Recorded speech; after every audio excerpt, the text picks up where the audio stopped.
Good morning. Menexenus.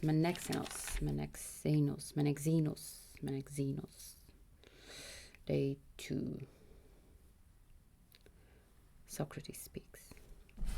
Oh, it's his big, and apparently why it's not such a good dialogue. Oh, I was not supposed to say It's his big and apparently dull dialogue, which is to follow. So brace. Truly, I have such a disposition to oblige you, that if you bid me dance naked, I should not like to refuse, since we are alone.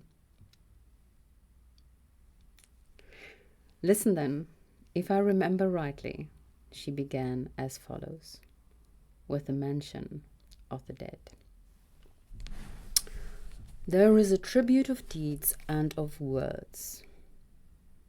That is actually quite beautiful. There is a tribute of deeds and of words. The departed have already had the first. When going forth on their destined journey, they were attended on their way by the state and by their friends. And that is beautiful. I really like Aspasia. I really like Aspasia's take on things with words. The tribute of words remain to be given to them, and is meet and by law ordained. For noble words are a memorial and a crown of the noble actions, which are given to the doers of them by the hearers.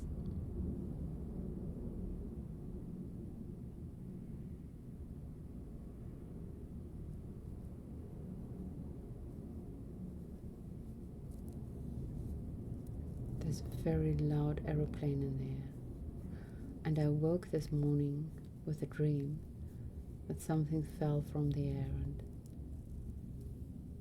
I guess it crushed me. It was very interesting. I saw quite a number of things falling from the air, and every time it missed me. And then this one, and I was so close to waking up that I'm quite sure I actually opened my eyes just as it was falling, and then thought to myself, no, I have to see it so that maybe I can get away. And then I closed my eyes again, because of course I can only see it in the dream. And then I woke up for real, indicating that I probably died in my dream.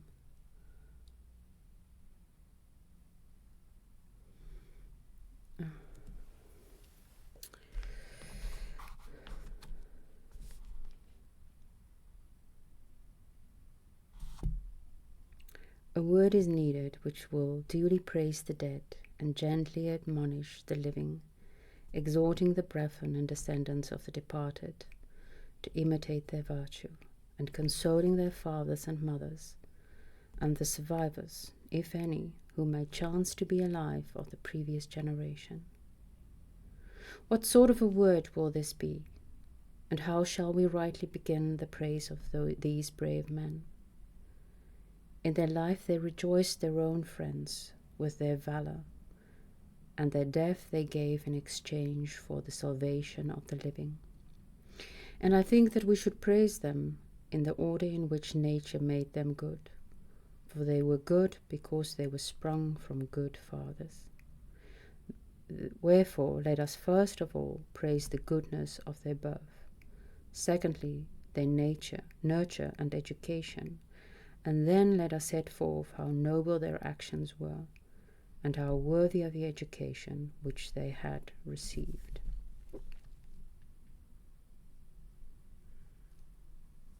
It's beautiful. A tribute of deeds and words.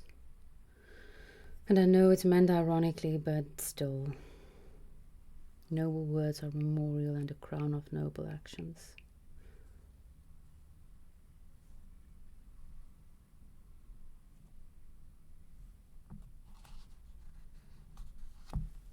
I know many people who speak beautifully, so at my funeral, beautiful words will be said. That's the advantage of being part of a collective journaling crew. I hope Holly can speak at my funeral.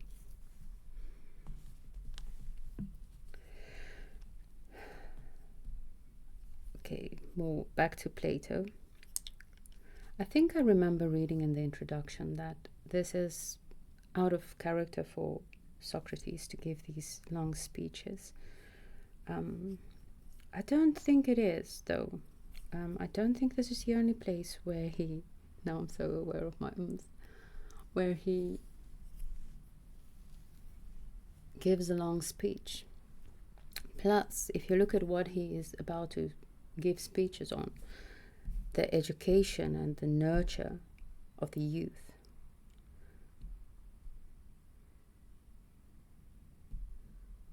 that is very Platonic. That is a very big concern, either of Plato or Socrates. Like I said, I'm quite incapable of separating the two in my mind.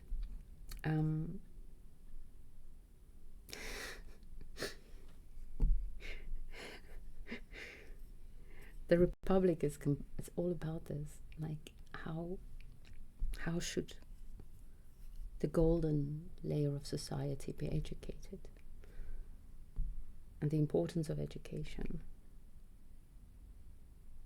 and of birth, I suppose. Although in the Republic it is admitted that golden children can come from bronze parents, so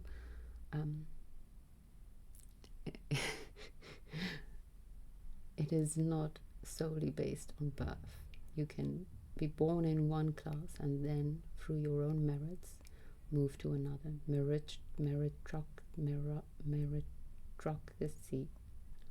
I don't know how to pronounce that, but you get it. And first, as their birth, their ancestors were not strangers, nor are these their descendants sojourners only, whose fathers have come from another country, but they are the children of the soil, dwelling and living in their own land. And the country which brought them up is not like other countries, a stepmother to her children, but their own true mother.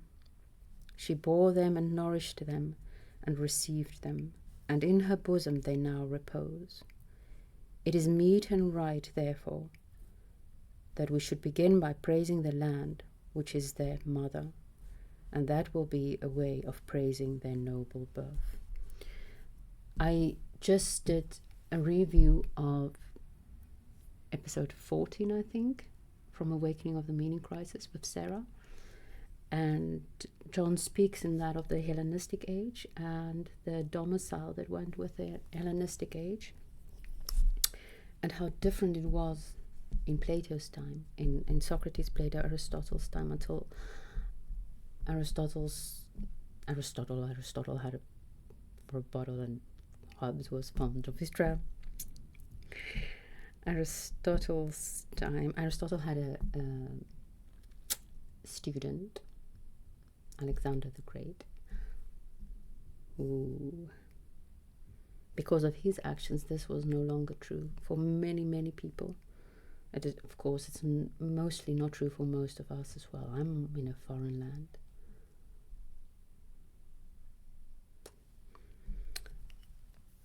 Their ancestors were not strangers and are not descendants sojourners only.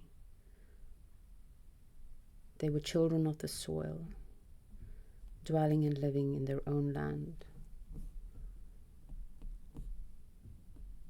I don't think that's true anymore for many people. But see how Socrates/Plato uses this to praise Athens. The country is worthy to be praised, not only by us, but by all mankind. First and above all, as being dear to the gods. This is proved by the strife and contention of the gods respecting her. And ought not the country which the gods praise to be praised by all mankind? The second praise, there was of course a big fight for Athens, and Athena won, hence Athens.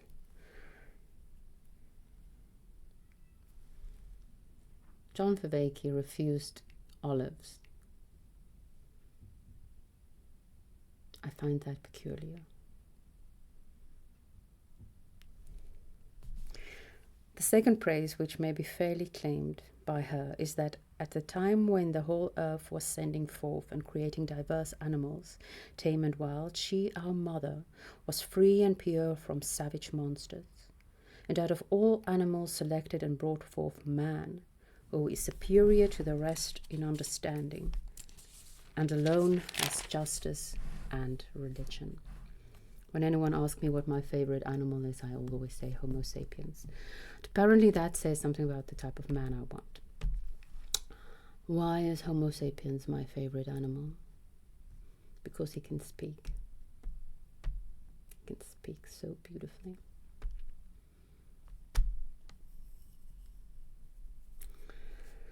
And he can think. And a great proof that she brought forth the common ancestors of us and of the departed is that she provided the means of support for her offspring. For as a woman proves her motherhood by giving milk to her young ones, and she who has no fountain of milk is not a mother, so did this our land prove that she was the mother of men. For in those days she alone and first of all brought forth wheat and barley for human food, which is the best and noblest sustenance for man.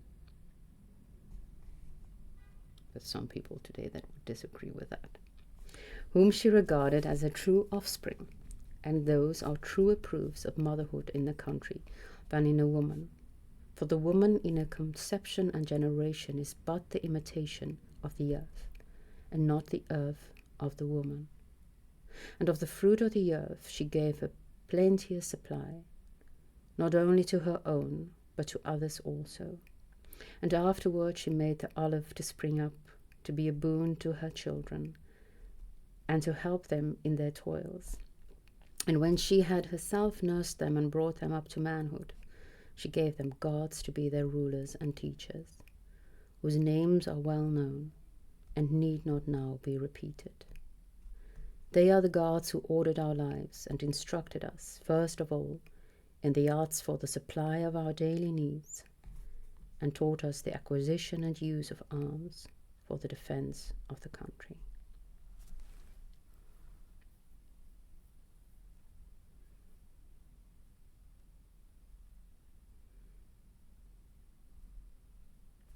Of course, with my sisters, we often talk about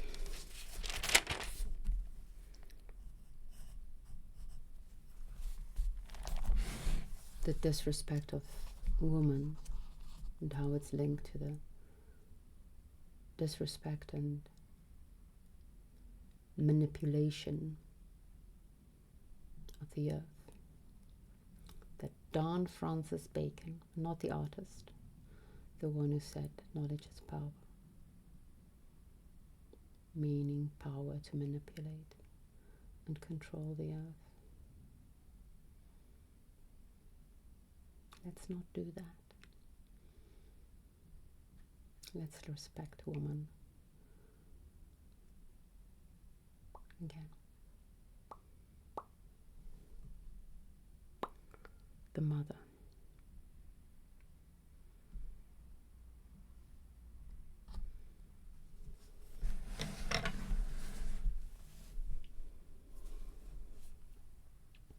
I hope you have a beautiful day. May she bless you with something extraordinary.